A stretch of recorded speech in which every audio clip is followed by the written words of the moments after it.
वो उसकी बॉडी को अपने घर ले गया। कार्ल ने हेलन की डेड बॉडी को अपने ही कमरे में अपने ही बेड पर 8 साल तक लिटा कर रखा।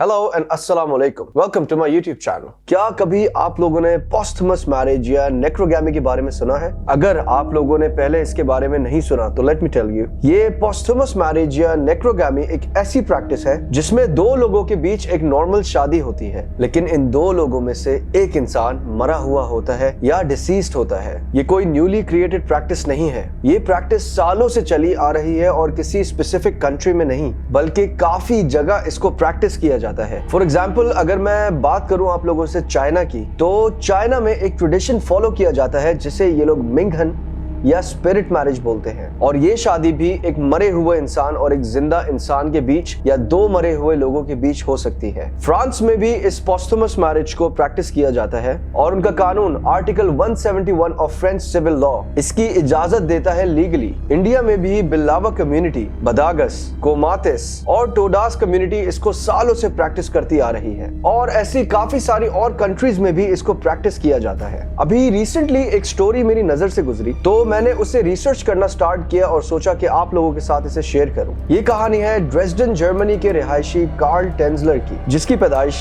8 फरवरी 1877 में हुई। कार्ल बचपन से ही बहुत ज़हीन था और उसे रोबोटिक्स, साइंस और एस्ट्रोलॉजी में बहुत ही ज्यादा इंटरेस्ट था। कार्ल को साइंस का इतना शौक था कि उसे साइंस का हर हिस्सा अच्छे से समझना था, इंक्लूडिंग मेडिसिन। उसने मेडिसिन, ह्यूमन बॉडी के बारे में काफी पढ़ा तो था, लेकिन कोई डिग्री नहीं ली थी, जिसकी वजह से सारी नॉलेज होने के बावजूद वो एक प्रॉपर डॉक्टर नहीं बन पाया था। 1909 में कार्ल सिडनी ट्रैवल करने के लिए गया, लेकिन वो वहां रुक गया और गवर्नमेंट के लिए सिविल इलेक्ट्रिकल इंजीनियर का काम करने लगा। ये टाइम वर्ल्ड वॉर 1 के बहुत ही करीब था, तो उसने वर्ल्ड वॉर 1 में भी काम किया था, जिसमें कार्ल ने सोल्जर और पेशेंट्स के एक्सरेज लिए। वॉर खत्म होने के बाद 1920 में कार्ल वापस अपनी फैमिली के पास जर्मनी चला गया। जर्मनी पहुंचने के बाद कार्ल की मुलाकात वहां पे डोरिस नामी एक लड़की से हुई और ये दोनों आपस में बहुत ही अच्छे तरीके से कनेक्ट हो गए एंड लेटर दोनों ने शादी कर ली। इनकी 2 बेटियां थी, जिसमें से एक का नाम आयशा टेंजलर और दूसरी का नाम क्लरिस्टा टेंजलर था, जिसकी डेथ हो गई थी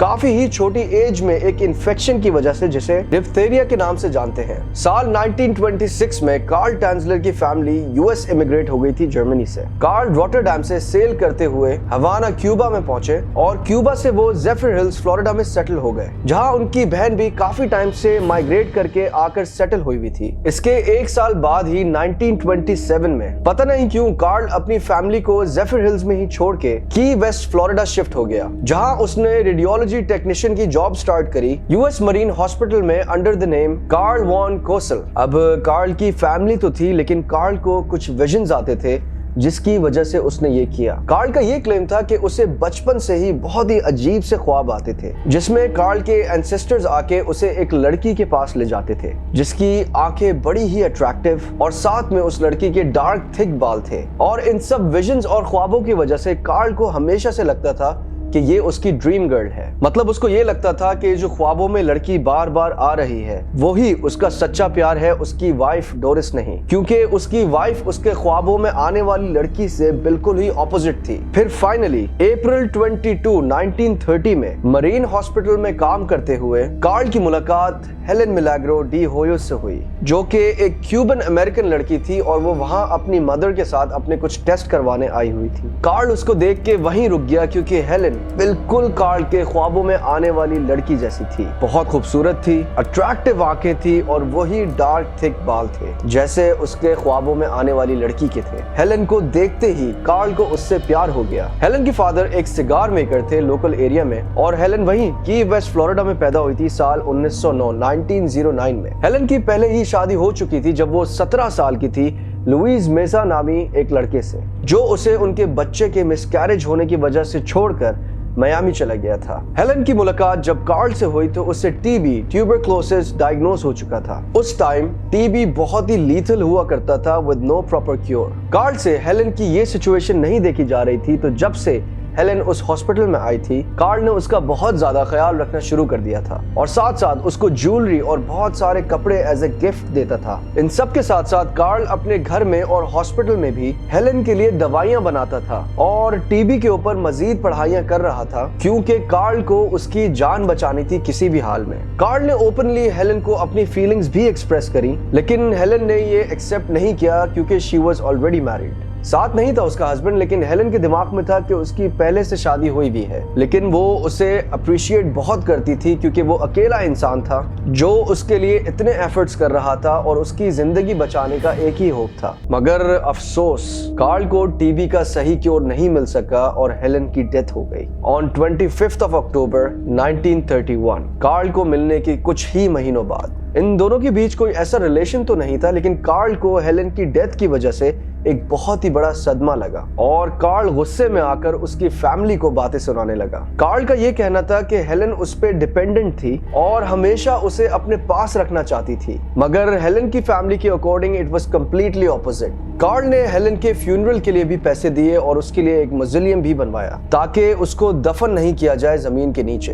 ये सब उसने हेलेन की फैमिली से परमिशन लेके किया और उसकी फैमिली ने भी ये सोचा होगा कि शायद कुछ बेहतर ही चाह रहा है हमारी बेटी के लिए। मगर कार्ल के प्लान्स कुछ और ही थे। कार्ल के दिमाग में कुछ और ही चल रहा था। अप्रैल की एक रात साल 1933 में कार्ल बहुत ही छुपके से ग्रेवयार्ड में आया और मौज़ोलियम से उसकी बॉडी को छुपके से ले गया एक टॉय वैगन पे। वो उसकी बॉडी को अपने घर ले गया। उसका ये कहना था कि हेलेन उससे बात करती थी जब भी वो विजिट करने आता था और उसे उसका फेवरेट स्पेनिश गाना सुनाने को कहती थी, जिसे कार्ल उसे गा के सुनाता था। साथ साथ वो ये भी कहती थी कार्ल को कि मुझे यहाँ से ले जाओ अपने साथ, जिसे वो बर्दाश्त नहीं कर पा रहा था। कार्ल ने हेलेन की डेड बॉडी की बोन्स, उसकी हड्डियां पियानो वायर से बांधकर सीधी करी और उसकी आंखें जो डिफॉर्म या मेल्ट हो चुकी थीं, उनकी जगह उसकी आंखों जैसी ग्लास आई, मतलब जो आर्टिफिशियल आंखें आती हैं ग्लास शीशे की बनी हुई, वो फिट कर दी। हेलेन की डेड बॉडी की स्किन भी डिकम्पोज हो चुकी थी, तो कार्ल ने उसे भी रिप्लेस कर दिया silk cloth soaked in wax से, और साथ साथ थोड़ा बहुत प्लास्टर ऑफ पेरिस भी उसकी स्किन को फिक्स अप करने में यूज किया। उसके बाल भी डिकम्पोजिंग बॉडी की वजह से गिर चुके थे, तो कार्ल ने उसी के बालों से उसकी एक विग तैयार करी जो कि उसने प्रीवियसली हेलेन की मदर से लिए थे। अब आप क्रेजीनेस का लेवल सुने। उसने हेलेन की बॉडी को ओरिजिनल फॉर्म में रखने के लिए उसके एब्डोमिनल एरिया और उसके चेस्ट के एरिया को कपड़ों से स्टफ कर दिया और उसको ज्वेलरी, ग्लव्स और अच्छे कपड़े पहनाए।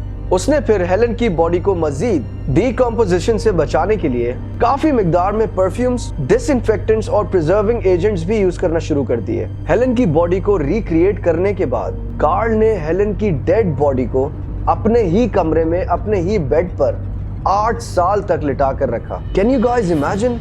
इस बीच वो अपनी नॉर्मल लाइफ जी रहा था, मतलब वो काम पे जाता, ग्रोसरीज करता, लेकिन वो घर आकर उसी डेड बॉडी के बराबर में रोज सोता, वो उसी के साथ खाना खाता, रोज उसी के साथ घंटों बैठकर बातें करता, उसी के साथ डांस करता। आसपास के लोगों ने काफी दफा कार्ल के जोर से हंसने की आवाजें सुनी, लेकिन उनको लगता था कि कार्ल को सदमा हो गया है, वो थोड़ा सा सठिया गया है। लोग काफी क्यूरियस होते थे जब वो लोकल मार्केट से लड़कियों के कपड़े और परफ्यूम्स खरीदता था, और उनको ये भी पता था कि कार्ल के साथ तो कोई रहता नहीं है। इसी टॉपिक पे कुछ लोग डिस्कशन कर रहे थे, तो किसी ने बोला पीछे से कि मैंने तो कार्ल को उसकी वाइफ के साथ डांस करते हुए देखा है, उनके घर की खिड़की पे। ये बात सुनते ही लोग हैरान हो गए और ये बात पूरे टाउन में आग की तरह फैल गई और लोग कार्ल के घर पहुंच गए। जब कार्ल ने दरवाजा खोला तो उसके घर से बहुत ही ज्यादा बदबू आ रही थी और कार्ल ने उन लोगों को अंदर नहीं आने दिया। ये बात इवेंचुअली हेलेन की बहन नाना मिलाग्रो होयोस तक पहुंच गई और ये बात सुनते ही नाना कार्ल के घर पहुंच गई। नाना जब उसके घर पहुंची तो उसकी नजर एक बहुत ही बड़ी डॉल पे पड़ी और वो डर के उसके घर से भाग गई। ये विजुअल देख के नाना बहुत डर गई थी और उसने लोकल पुलिस को अपने साथ लिया और फिर कार्ल के घर पहुंच गई। जब ये लोग घर के अंदर घुसे तो उन्हें बहुत ही गंदी स्मेल आई और सामने ही एक बहुत ही बड़ी सी डॉल नजर आई। पुलिस को कंफर्म हो गया था कि ये हेलेन की ही बॉडी है। कार्ल उस टाइम घर पे नहीं था जब पुलिस वहां आई और जैसे ही कार्ल अपने घर के करीब पहुंचा, उसे फौरन ही अरेस्ट कर लिया गया। हेलेन की बॉडी डिस्कवर होने के बाद उसे पब्लिक डिस्प्ले पे लगाया गया था जिसे तकरीबन 7,000 लोग देखने के लिए आए थे। इस व्यूइंग के बाद उसे फिर एक ग्रेव में दफन कर दिया गया सीक्रेटली, बगैर किसी मार्किंग के, ताकि फर्दर टैंपरिंग ना हो सके। तो ये थी ट्रू स्टोरी क्रेजी कार्ल टैंजलर की, जिसने एक इतनी खौफनाक हरकत करके दुनिया को एक शॉक में डाल दिया था। उम्मीद करता हूँ ये इन्फॉर्मेशन और ट्रू स्टोरी आप लोगों को पसंद आई होगी। ऐसी मजीद इंटरेस्टिंग वीडियोस देखने और सुनने के लिए लाइक करें, सब्सक्राइब करें और शेयर करें, और उस बेल आइकन को जरूर दबाइएगा ताकि आने वाली वीडियोस आपको सबसे पहले मिल सके। अपना बहुत ख्याल रखिएगा। मिलते हैं अगली वीडियो में। अल्लाह हाफिज।